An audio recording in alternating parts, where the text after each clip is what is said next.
Hola, ¿cómo están? Les damos la bienvenida a todas y a todos a este maratón por el acceso a la justicia 2020, actividad en virtud de la cual, ¿cierto?, las corporaciones de asistencia judicial conmemoramos el Día Nacional del Acceso a la Justicia. Quiero recordarles que estamos transmitiendo de manera simultánea en las páginas de Facebook de la CAJTA, de CAJBAL, de CAJMetro y de CAJBioBio. En este módulo en particular nos vamos a referir a la temática de deudas, al endeudamiento de las personas, y van a participar profesionales de las 4 corporaciones de asistencia judiciales del país, a quienes paso a presentar. En primer lugar, tenemos a Loreto Aguayo Retamales. Ella es abogada civil del Consultorio Jurídico Punta Arenas, perteneciente a la CAJMetro. También nos acompaña Rodrigo Cortés Oyarzún. Él es abogado del Consultorio Jurídico de Los Lagos y Futrono, perteneciente a la CAJBioBio. Ahora presentamos a Cristian Geraldo Cortés, abogado del Consultorio Jurídico de La Serena, perteneciente a CAJBAL. Y por último, quien les habla, Alejandro Vicenzo Ramos, abogado jefe del Consultorio Jurídico Calama de la CAJTA. El objetivo de esta maratón de acceso a la justicia es dar a conocer la importante labor desarrollada por las corporaciones de asistencia judicial, que son servicios públicos, profesionales, gratuitos y especializados, comprometidos siempre con el acceso a la justicia de todas las personas, en especial en relación a este tema que vamos a tocar, que es el endeudamiento ciudadano, que con la pandemia tiene mucha relevancia. De hecho, fue el tema más requerido en una consulta ciudadana que hizo el Ministerio de Justicia. Les quiero informar que pueden realizar consultas a los colegas a través de los chats disponibles en cada página de Facebook en las cuales estamos transmitiendo. Y además recordarles que esta maratón implica además otras charlas de otros temas que van a ir desarrollándose durante el día y que pueden ir revisándolas en los afiches publicados en nuestras redes sociales. Entonces vamos a hablar partiendo como base, ¿cierto?, que tenemos a una persona que está sobreendeudada, con deudas ya en morosidad y que normalmente se va a ver enfrentada a una demanda ejecutiva que le es notificada y que no sabe qué hacer. Rodrigo, ¿cuál es tu opinión, cuál es tu explicación sobre qué cosa puede hacer un deudor que está enfrentado a esta situación?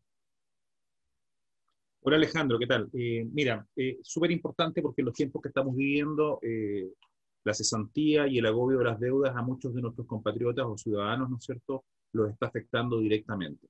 Y la verdad es que, en términos sencillos, porque esto hay que traspasarlo indudablemente a las personas que son nuestros usuarios, a la gente, muchas veces va a llegar un funcionario que es auxiliar de la Administración de Justicia, que es conocido como receptor, y les va a entregar una demanda o un documento en general y les va a notificar, en términos sencillos, de una demanda en su contra por una deuda que ellos tienen.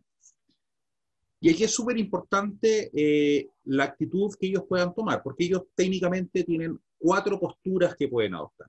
La primera de ellas es decir, chuta, voy a pagar totalmente la deuda o la voy a pagar parcialmente. Voy a ir a conversar con mis acreedores, ¿no es cierto?, que se establezcan las condiciones, o voy a concurrir al tribunal y voy a hacer estos abonos eventualmente en la causa que está establecida. Siempre es importante, indudablemente, solicitar el asesoramiento para dejar establecidos esos pagos y la forma en la que se van a hacer esos pagos. Otra postura es decir, ¿sabe qué? Yo no voy a hacer nada, porque la verdad es que sea lo que sea nomás y no voy a hacer nada. Y se dejan estar. La tercera posibilidad es oponer excepciones, que es lo que nos concierne a nosotros desde un punto de vista jurídico como abogados de la corporación. Y la cuarta posibilidad es oponer tercerías, a las que se va a referir otro colega más adelante.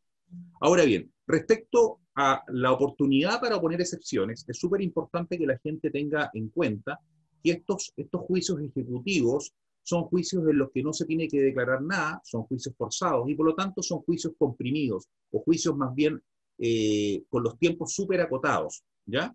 Entonces, la oportunidad para requerir la asesoría de un abogado es súper importante que se haga desde el primer minuto. ¿Por qué? Porque la ley establece que el plazo para oponer las excepciones es de 4 días si es que nos encontramos en el mismo tribunal donde se efectúa, ¿no es cierto?, el requerimiento de la notificación de la demanda.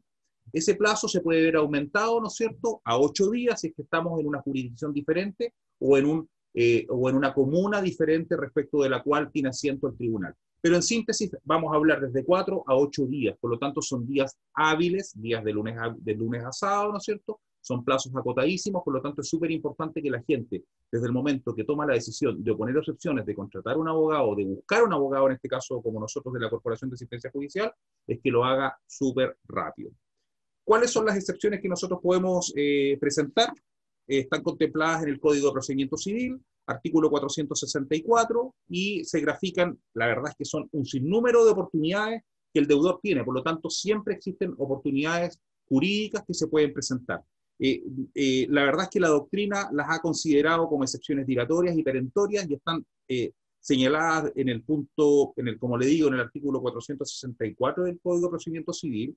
Y podríamos decir, por ejemplo, dentro de las primeras 4, la incompetencia del tribunal ante quien se haya presentado la demanda, la falta de capacidad del demandante o de la persona de representación legal que comparezca en su nombre, la litispendencia ante un tribunal competente, la ineptitud del líbelo por falta de algún requisito legal en el modo de proponer la demanda. Y luego vienen algunas excepciones perentorias que tienen por objeto eventualmente atacar un poquito más, de cierta forma, el fondo de la acción, ¿no es cierto? Y están también contempladas en la misma norma procesal. Lo importante es que ante la presentación de esas excepciones, ¿no es cierto?, el tribunal indudablemente va a verificar la admisibilidad de esas excepciones, ¿no es cierto?, y va a conferir traslado a la parte ejecutante para que sostenga, ¿no es cierto?, o realice la presentación que estime pertinente respecto a las alegaciones que ha sostenido esta parte. Luego de ello, el tribunal, si las declara admisibles, ¿no es cierto?, podrá fallarlas en forma inmediata o bien, eventualmente, ¿no es cierto?, recibirá este pequeño juicio, como lo decimos, que se tramita a través de un incidente, ¿no es cierto?, a prueba, con también plazos acotadísimos. Eso es a grandes rasgos, ¿no es cierto?, cuáles son las actitudes que podría eventualmente tomar o actuar, ¿no es cierto?, un demandado o un deudor al momento de verse presentado a esta acción ejecutiva, Alejandro. Gracias, Rodrigo.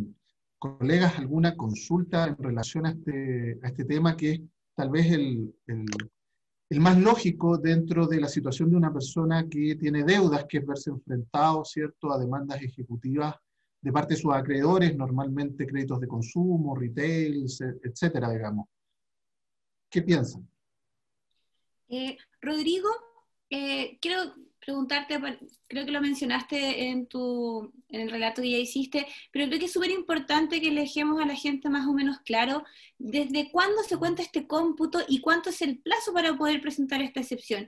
¿Es desde que yo tomo conocimiento de esta demanda, desde que llega a mi casa? ¿Cómo las personas computan este plazo? ¿Y cuánto es? Súper importante. Sí, súper importante tu pregunta, Loreto, porque la verdad, ¿no es cierto?, es que el plazo, como lo dije, es súper acotado y el cómputo de ese plazo es desde que se efectúa el requerimiento, ¿no es cierto?, por parte del receptor. En términos sencillos, es cuando el receptor prácticamente les va a dejar la demanda y efectúa el primer requerimiento de pago para que paguen en ese momento, ¿no es cierto?, la deuda que ellos tienen. Desde ese momento se empiezan a correr los 4 días hacia el futuro, no contando ese mismo día, ¿no es cierto? Se cuenta el día siguiente, los 4 días hábiles, es decir, supongamos, me notificaron un día martes, el día martes llegó este funcionario, me entregó esa cartita, ¿no es cierto?, o ese documento, yo empiezo a contar miércoles, jueves, viernes, sábado eventualmente. Y ahí se me vence el plazo para que yo pueda alegar o presentar estas excepciones. Por eso es que es súper rápido, súper importante que la gente actúe rápidamente. Y eventualmente, como te digo, podría ese plazo extenderse hasta 8 días, dependiendo si el tribunal, dependiendo la jurisdicción eventualmente, y en este caso la comuna en la cual me hubiesen notificado a mí. Yo tengo una pregunta también para Rodrigo.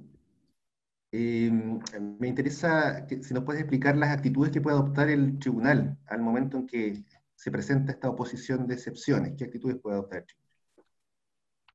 Bueno, como les decía, una vez opuestas las excepciones, el tribunal conferirá traslado, ¿no es cierto?, por 4 días hábiles al ejecutante, esto es a la persona, al acreedor, por decirlo de alguna forma, para que responda, y una vez transcurrido este plazo, el tribunal se pronunciará sobre la admisibilidad de las excepciones.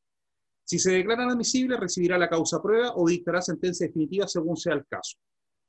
Y si recibe la causa prueba, solo procede cuando se declaran admisibles las excepciones opuestas y el tribunal estima necesaria su rendición. Y aquí es súper importante señalar que la rendición de la prueba es una sentencia interlocutoria y tiene prácticamente las mismas características que en el juicio ordinario. Y la forma de rendirse la prueba debe rendirse en el mismo modo en el que se hace en un juicio ordinario, y el término probatorio es de 10 días hábiles, siendo fatal para ello la prueba de los testigos, que generalmente el tribunal habilita un día excepcional y una hora excepcional, ¿no es cierto?, que la señala en la resolución que recibe la causa prueba, señala el día y la hora en la que se deberá rendir la prueba testimonial.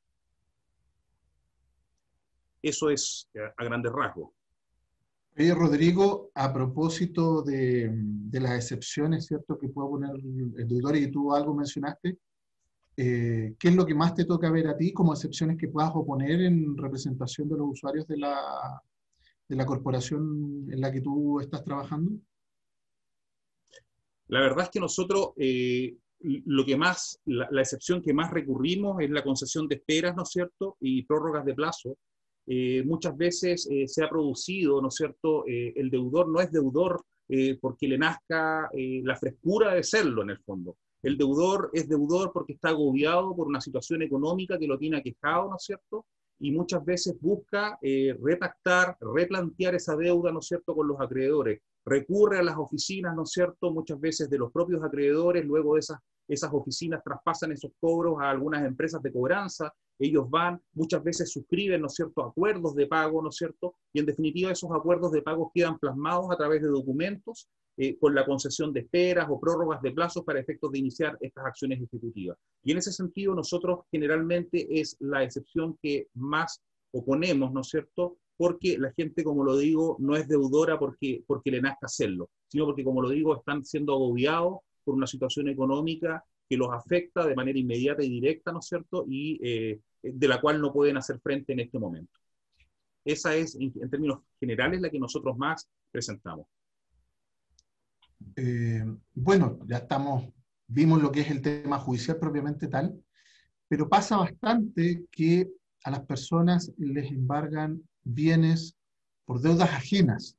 Pasa mucho. Normalmente, cuando uno llega a una nueva casa como arrendatario, pasan los días, los meses y empiezan a llegar cobranzas del anterior arrendatario, y muchas veces llega el receptor y embarga. Me embarga mis bienes por una deuda en la que yo no tengo ni arte ni parte. Y ahí, ¿qué puedo hacer, Cristian?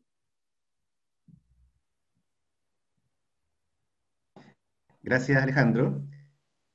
Bueno, afortunadamente la ley contempla esta situación y contempla solución. La verdad es que naturalmente los acreedores pueden hacer valer lo que en derecho se llama el derecho de prenda general, que tiene sobre los bienes del deudor, pero precisamente sobre los bienes del deudor, no los bienes de terceros. Entonces, claro, es muy probable, de hecho ocurre con lamentablemente mucha frecuencia, que terceros pueden verse afectados por la deuda de una persona distinta, digamos, y pueden verse afectados con la principal y probablemente única herramienta que tiene el acreedor para hacer efectivo su crédito, que es el embargo. Alejandro ponía el ejemplo del comprador de una casa o de un arrendatario que llega y se encuentra con que era el domicilio de una persona que tenía deudas. Ese domicilio el que figura en la casa comercial, en el banco, y llega el receptor precisamente a notificar a ese domicilio. No porque exista una actuación de mala fe, sino que porque efectivamente era el domicilio del deudor, ya no lo es. O que exista personas que tengan algún tipo de parentesco o que por algún motivo vivan en el mismo domicilio, también se puede dar esa situación. Entonces la ley contempla la participación de terceros en el juicio ejecutivo a través de lo que se denomina, con mucha lógica, las tercerías. ¿Ya? Las regula expresamente, y regula expresamente 4 tipos de tercería, pero 2 principalmente enfocadas en favor del tercero afectado que no es deudor, afectado por un embargo. ¿Ya? Son las tercerías de posesión y de dominio.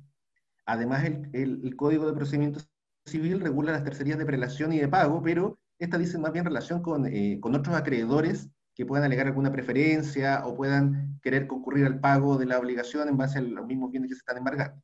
pero el derecho de este tercero que se vio afectado por un embargo sin ser el deudor está protegido a través de estas tercerías. Y aquí estamos nosotros como corporación defendiendo a este tercero. Y fundamentalmente a través de estas dos figuras, que son la tercería de dominio y la tercería de posesión. En derecho, nosotros los abogados estamos muy familiarizados con estos conceptos, pero probablemente a las personas en general les interesa saber en la práctica qué relevancia tiene hacer una tercería de dominio o tercería de posesión. La verdad es que tienen diferencias importantes respecto a la tramitación y fundamentalmente, creo yo, a las posibilidades de prueba. Por un asunto lógico, de lógica jurídica, la posesión es más fácil de probar. La posesión es sencillamente un hecho, frente al dominio, que es un derecho, que naturalmente tiene ciertos requisitos y ciertos elementos cuya prueba es un poco más compleja. Pero la posesión es un hecho. En derecho se define la posesión como la tenencia de una cosa, esto es la detentación material de algo, con ánimo de señor y dueño. Puede que no lo sea, pero me creo dueño, me comporto como tal. Entonces, eso la ley lo considera digno de protección. Y precisamente el mecanismo para hacer valer este derecho es a través de una demanda de tercería. Una demanda, la particularidad va anexa al mismo juicio ejecutivo. Y yo como tercero afectado demando literalmente a el acreedor que me está embargando sin yo ser su deudor y al propio deudor, por culpa de quien yo me veo arrastrado a la necesidad de defenderme en un juicio. Entonces, se realiza un procedimiento judicial, es un juicio dentro de otro juicio, donde yo tendré que probar lo que estoy alegando. También eso es importante saber, no basta con que yo lo diga. Si bien es cierto, la ley en el último tiempo, o no tan en el último tiempo, ha establecido algunos mecanismos que facilitan esto. Por ejemplo, el receptor tiene un deber, en el momento de la traba del embargo, cuando practica el embargo, de recoger la declaración o la alegación de alguien que en el momento diga, oye, yo soy el dueño. Eso nos facilita después las cosas. Porque, o sea, en el momento del embargo lo señaló, quedó constancia en el acta, después tiene coherencia que él presente una tercería. Entonces, este tercero tiene estas dos opciones. ¿Cuáles son las grandes diferencias? El procedimiento en la tercería de dominio es más extenso, es un juicio ordinario, literalmente, dentro de un juicio ejecutivo, un juicio ordinario, que es un juicio largo, con alguna pequeña diferencia, algún trámite menos, pero en definitiva un juicio extenso del alto conocimiento. Y la tercería de posesión, por la cual generalmente nosotros nos decantamos, porque es más sencilla la tramitación, tiene la tramitación de que una tramitación breve, así para decirlo en términos bien sencillos, la tramitación breve. Y la otra gran diferencia en la práctica, lo que probablemente más le interese a nuestro representado, a nuestro usuario, es paralizar el apremio, porque esos bienes embargados no se van a quedar guardados para siempre, esos bienes embargados se van a sacar a remate, y yo los voy a perder. O sea, si soy el deudor, se sacan a remate, los pierdo, claro, pero con eso se pagan las deudas, se abonan las deudas, dependiendo de la cuantía. Pero si soy un tercero, ¿por qué voy a sacar remate con esa mía? Entonces a mí me interesa que se suspenda la premia. Y la ley establece requisitos. Lo mismo, por eso nos decantamos por la tercería de posesión generalmente, porque es un poco menos exigente la ley. Si presentamos una tercería de dominio, y ya nos imaginaríamos que la exigencia probatoria es un poco mayor, también es mayor la exigencia para suspender el procedimiento de apremio, es decir, impedir que esto se vaya a remate, en términos sencillos. ¿Qué me exige la ley? Un instrumento público. Un instrumento público. La ley es un poco ambigua, nos dice que mi alegación se apoye en un instrumento público. O sea, yo entiendo que no significa que el instrumento público sea la compraventa de los bienes de mi casa. Puede ser la escritura de la casa, como apoyo, digamos. Ahí dependerá del criterio del juez. Y un instrumento público tiene que tener fecha anterior a la presentación de la demanda, ni siquiera el embargo, a la presentación de la demanda. Y con eso yo puedo obtener que se suspenda el procedimiento de apremio. Tratándose de la tercería de posesión, la ley es un poco menos exigente, creo yo, porque exige antecedentes que constituyan presunción grave del derecho que se invoca. Es decir, que yo tenga algún documento o algún antecedente de alguna naturaleza que haga creer al juez que es probable que los bienes me pertenezcan.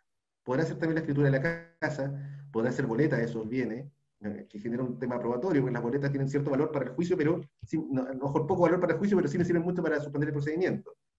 Y con eso yo ya trabajo tranquilo, y hacemos el juicio, pero sabiendo que el procedimiento de apremio está suspendido, si no se va a generar un problema. La ley dice que si no se sigue adelante por los derechos que tenga el deudor sobre los bienes, pero eso es una dificultad, es una complicación que nosotros vamos a querer evitar. Entonces nos va a interesar principalmente suspender el procedimiento de apremio. Y luego se desarrolla el juicio, yo puedo render todo tipo de pruebas. Nuevamente con la tercería de dominio es un poco más complejo, el dominio es más difícil de acreditar, la posesión la puedo probar por cualquier medio de prueba, incluyendo la prueba de testigo. Y con las limitantes que establece el derecho civil, hay personas que no pueden ser testigos, los parientes no pueden ser testigos, las personas que tienen un grado de amistad alta tampoco, los que tengan interés tampoco, pero un vecino podría ser un buen testigo, por ejemplo, de una tercería de posesión, y con eso yo puedo salvar mi derecho sobre bienes de mi propiedad que se vieron afectados en un procedimiento en el que yo no soy deudor. Es un procedimiento sencillo y el que nosotros como corporación otorgamos la asesoría respectiva.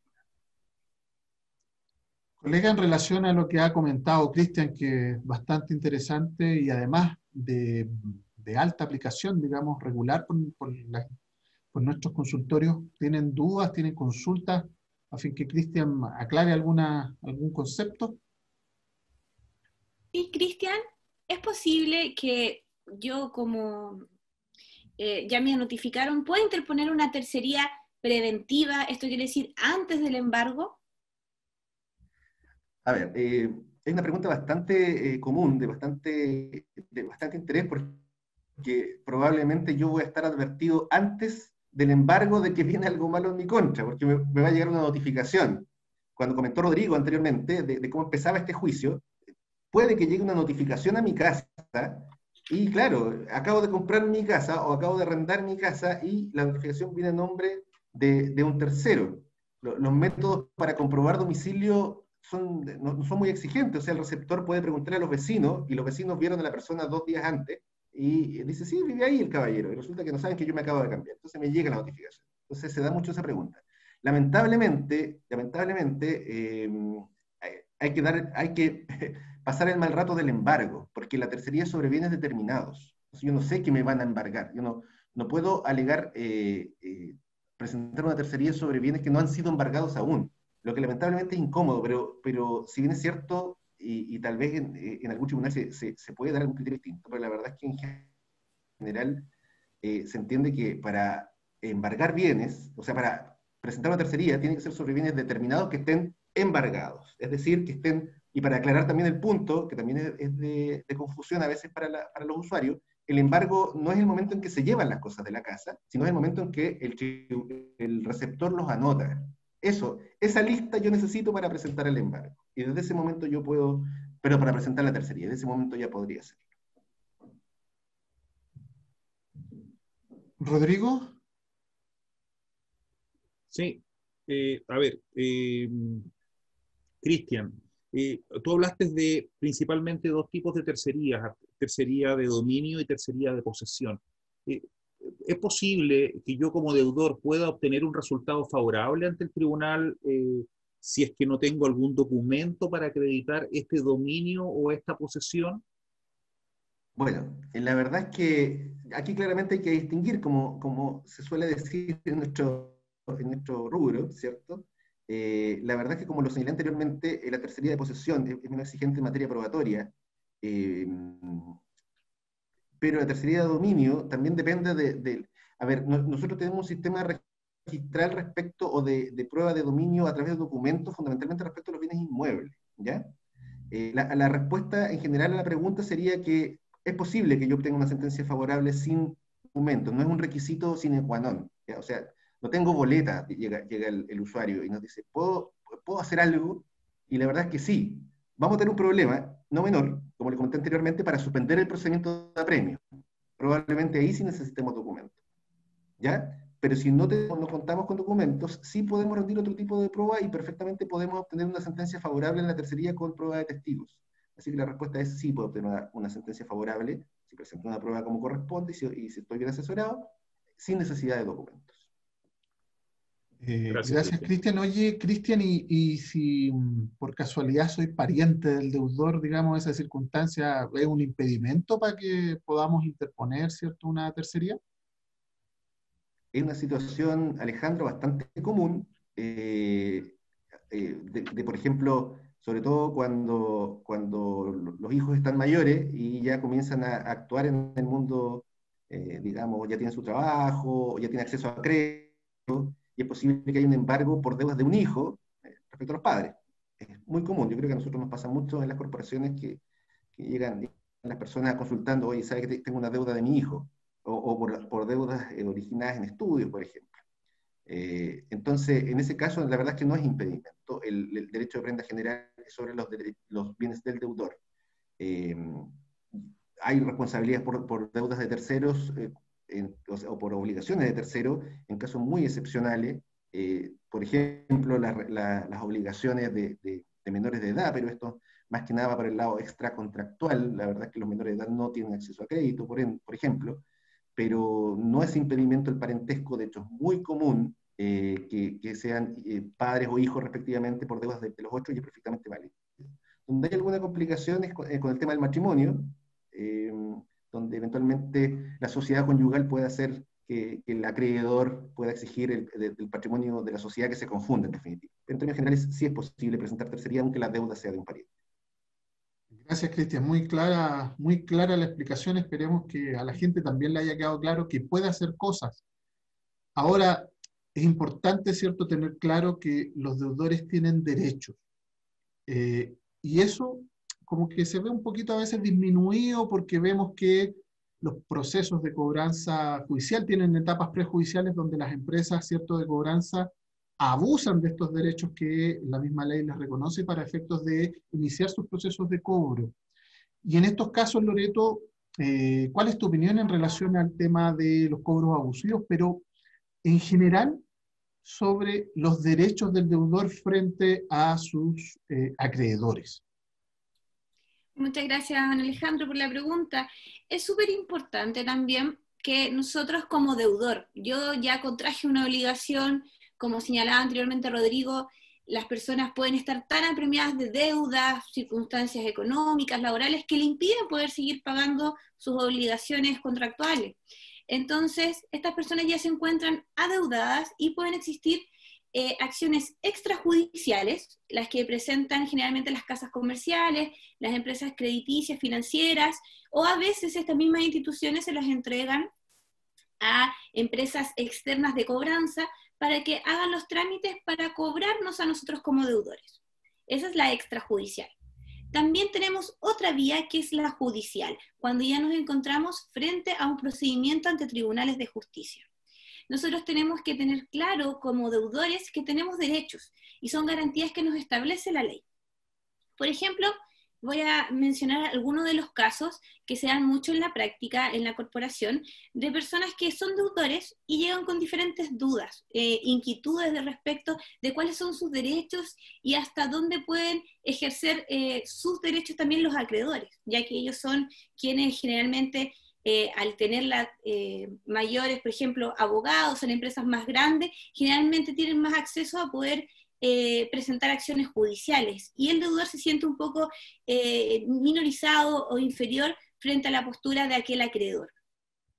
Es importante señalar, por ejemplo, cuando un deudor tiene una deuda de hace muchos años, a veces uno tiene una deuda de 6 años, 8 años, y dice, ya se olvidó, ya nadie me va a cobrar, nunca me demandaron, nunca me notificaron de un procedimiento.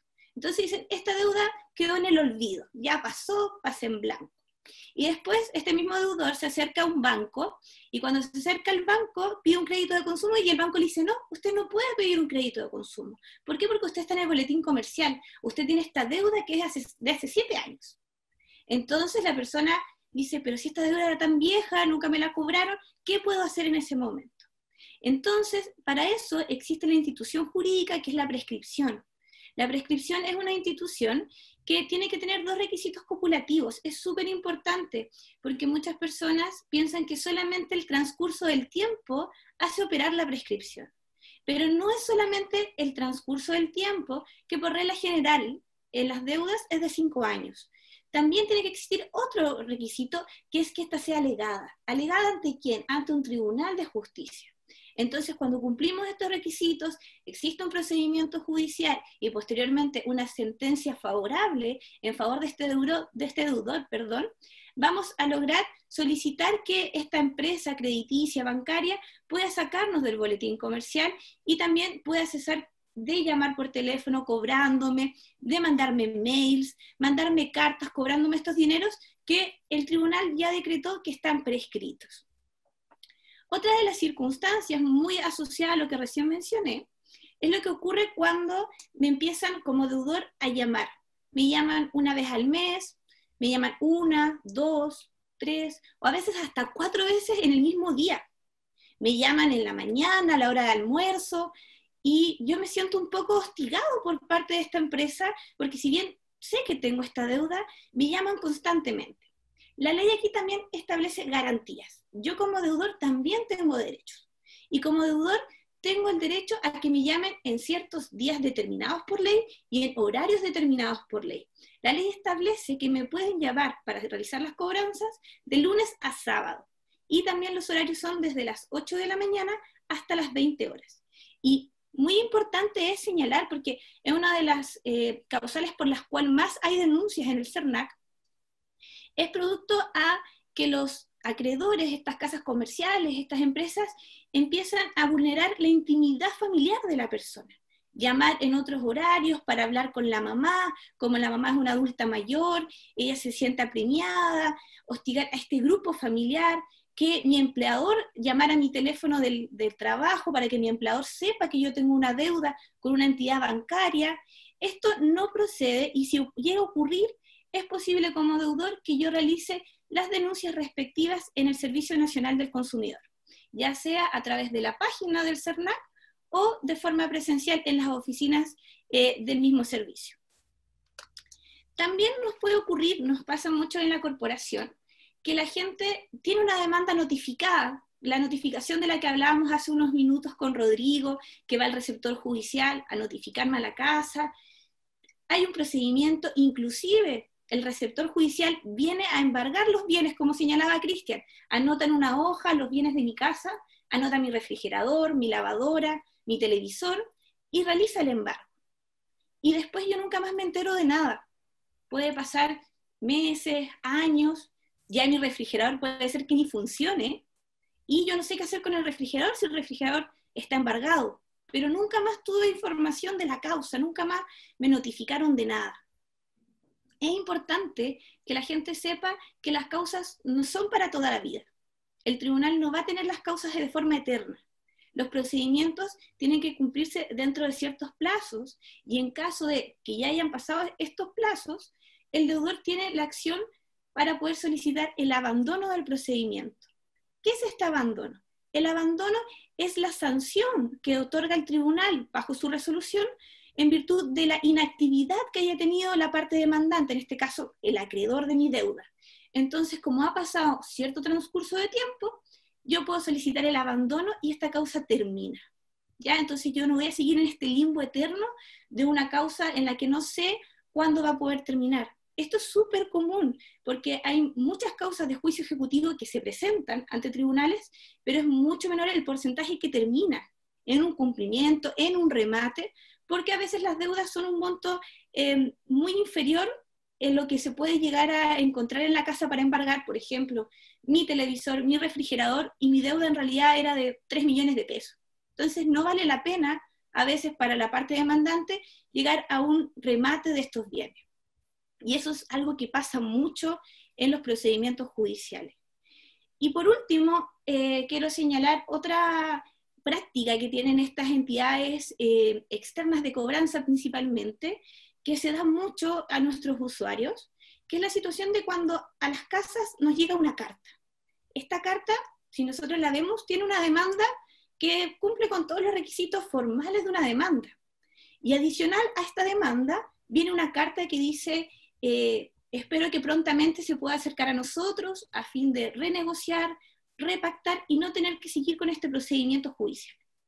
Entonces las personas se preocupan mucho y intentan pedir otros créditos en otras casas comerciales, pedir préstamos con amigos, familiares, para poder pagar estas deudas y no tener que irse a este procedimiento judicial. Y cuando las personas llegan con nosotros, revisamos la causa y nos damos cuenta que este procedimiento se ingresó al tribunal, tiene un RIT, una numeración del tribunal, individualización del tribunal, pero ¿qué es lo que nos pasa? El tribunal, por distintos motivos procedimentales, el tribunal no le dio curso a este procedimiento, y el tribunal lo archiva automáticamente. Entonces, propiamente tal, no hay una demanda en mi contra, pero lo que intenta hacer esta empresa de cobranza es tratar de apremiarme de otras formas que nosotros creemos que son judiciales, pero no lo son. Como señalaba anteriormente Rodrigo, quien tiene que notificarnos de la demanda, la primera notificación de nuestra demanda tiene que ser un ministro de fe, y el llamado a esto es un receptor judicial. No nos puede llegar una carta, y menos que venga directamente hecha por parte del demandante. Entonces es importante que las personas, antes de acelerarse e ir a pagar, se asesoren. Pueden acercarse a cualquier corporación de asistencia judicial, la más cercana a su domicilio, y que un abogado le pueda ayudar a ver en realidad si esta causa está en curso, si está notificada legalmente. Gracias, Loreto. Súper clara tu explicación. Cristian, ¿tienes alguna duda en relación a este tema? Sí, gracias, Alejandro. Me interesaría saber, Loreto, si tú sabes cuáles son los principales motivos de reclamo ante el CERNAC por estas situaciones de cobros abusivos. Sí, bueno, si bien nosotros tenemos en el CERNAC muchas denuncias, algunas, por ejemplo, el Cyber Day, tenemos muchas denuncias, promociones engañosas que realizan, la letra chica que tienen estas empresas. Cuando nos referimos al cobro abusivo de nuestras deudas, principalmente, aunque no lo creamos, anualmente son más de 10.000 las denuncias que se presentan al CERNAC por los deudores. Y el principal motivo es que en realidad el deudor no reconoce tener esta deuda. Dice que en realidad nunca, ni siquiera tiene una cuenta con la casa comercial, que en realidad la deuda está prescrita, que ya lo pagó, y esa es principalmente la primera causal de los reclamos. La segunda causal es por ser invadida mi intimidad laboral y mi intimidad familiar, que es lo que mencionaba anteriormente. Y también el tema de que me llamen para cobrarme deudas de terceros que desconozco. Es muy común que nosotros cambiamos de teléfono, y cuando cambiamos el teléfono nos empiezan a llamar preguntándonos por otra persona, y en realidad no lo conocemos, y después nos siguen llamando, y en realidad ya empieza a ser un poco hostigoso, ya sabemos tanto de la vida, de la deuda de una persona que ni siquiera conocemos, y a veces inclusive ni siquiera vive en nuestra ciudad, puedo vivir yo acá en Punta Arenas, y la persona vive en Iquique, y la verdad no la conozco, pero como tienen este número de teléfono, me siguen hostigando a mí para el pago de esta deuda. Esos serían principalmente los tres focos por los cuales se hacen estas denuncias por cobros abusivos. Gracias, Loreto. Rodrigo, ¿en tu caso tienes alguna duda? Sí, gracias, Alejandro. Loreto, tú hablaste a propósito de la prescripción de las deudas, ¿no es cierto? ¿Puedo solicitar yo la prescripción de mis deudas, por ejemplo, por impuestos? Sí, es algo que nosotros lo vemos muy comúnmente, por lo menos acá en la Corporación de Punta Arenas. Muchas personas vienen por la prescripción respecto de los impuestos adeudados, pero a diferencia de lo que nosotros señalamos como regla general estos 5 años, aquí nosotros tenemos un plazo que la ley nos establece más acotado. Aquí ya nos referimos a 3 años por regla general. Y demandamos a la Tesorería General de la República. Sí, eso es súper relevante porque es una acción especial, Gracias, una acción de prescripción súper especial. Ahora, evidentemente, si el endeudamiento ya nos ha sobrepasado, siempre la persona deudora va a tener otra opción, que es la modificación de la ley de quiebras, en la ley 20.720, ¿cierto? La ley de insolvencia y reemprendimiento, que establece 2 procedimientos: la renegociación y la liquidación de persona deudora. Ahora, las cosas son distintas porque la renegociación la hace la superintendencia. Es un procedimiento administrativo gratuito y tiene requisitos. Los requisitos son básicamente tener 2 o más deudas desvencidas por más de 90 días que sean de obligaciones distintas. ¿Qué quiere decir esto? Puede ser el mismo acreedor, pero una debe ser de la tarjeta de crédito y la otra de un crédito consumo, por ejemplo. Y que sumen en total a lo menos 80 UF, que a valor de hoy debe andar en el orden de los 2.300.000.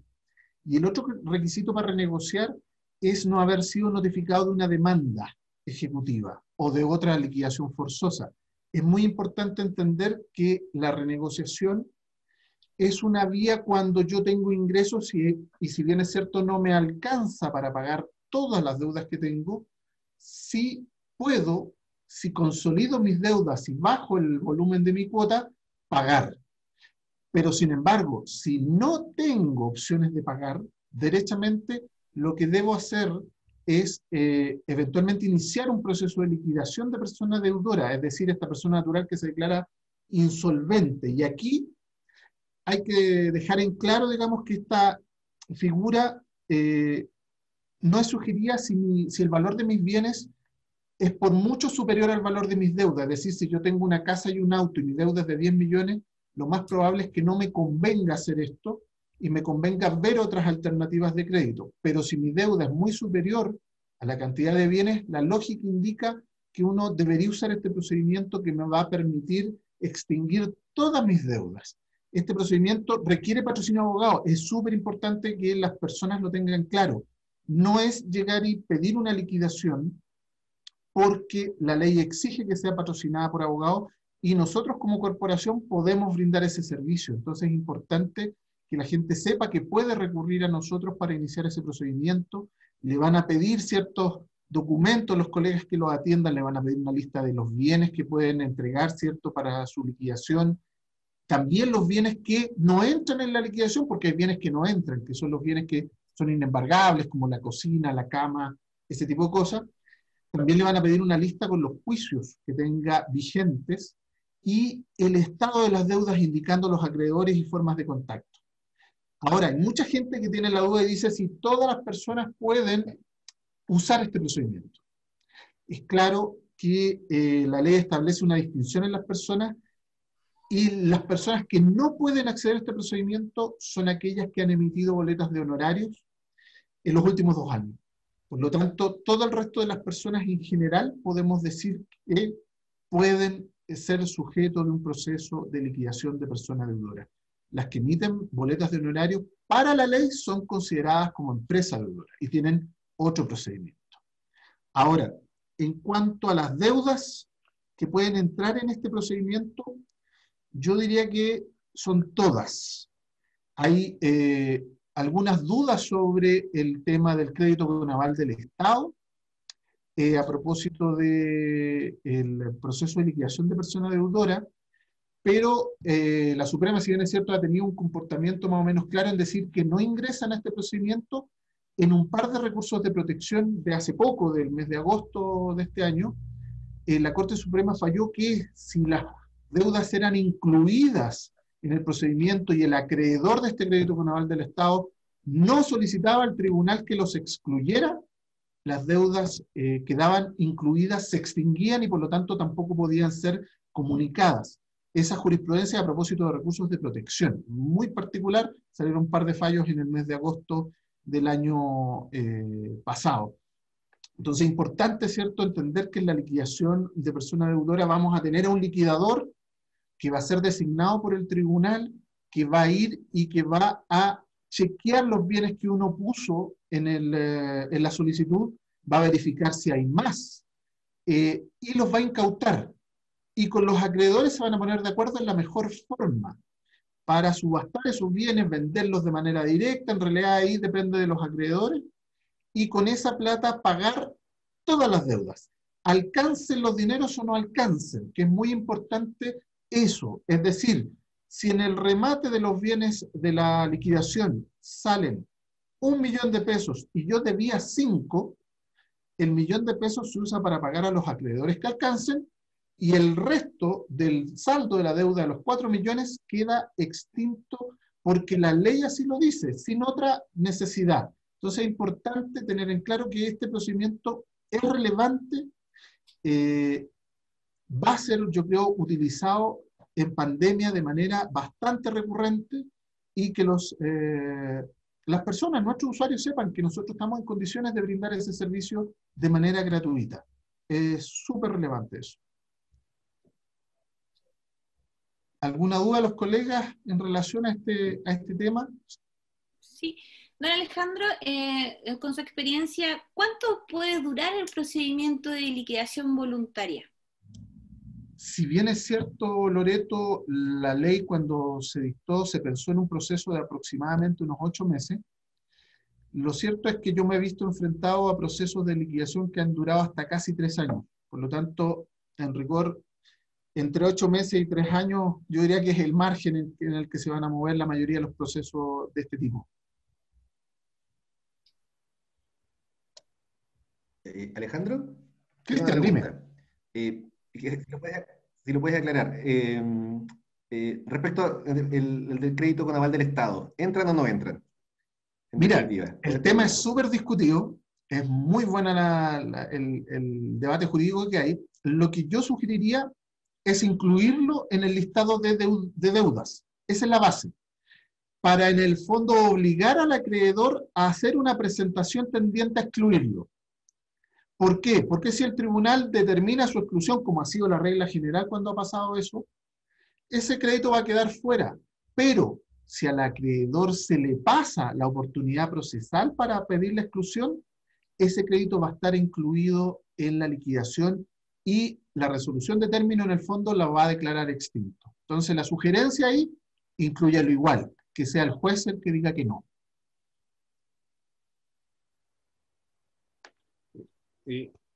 Alejandro, ¿y qué pasa cuando se termina este proceso con el temido DICOM? ¿Se borran o no se borran esa...?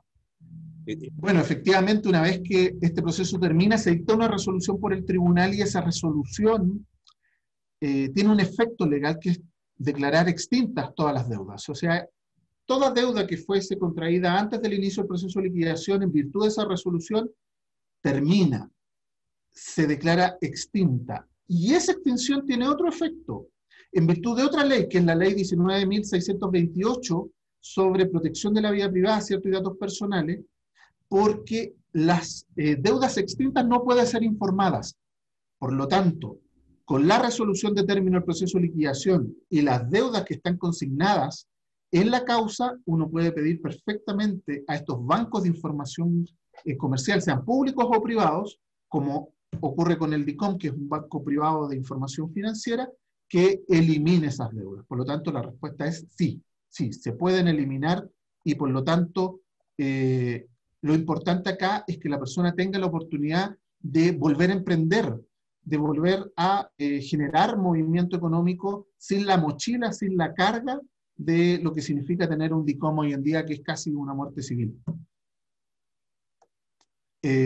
Bueno, amigos, amigas, es un gusto estar con ustedes compartiendo en estos minutos.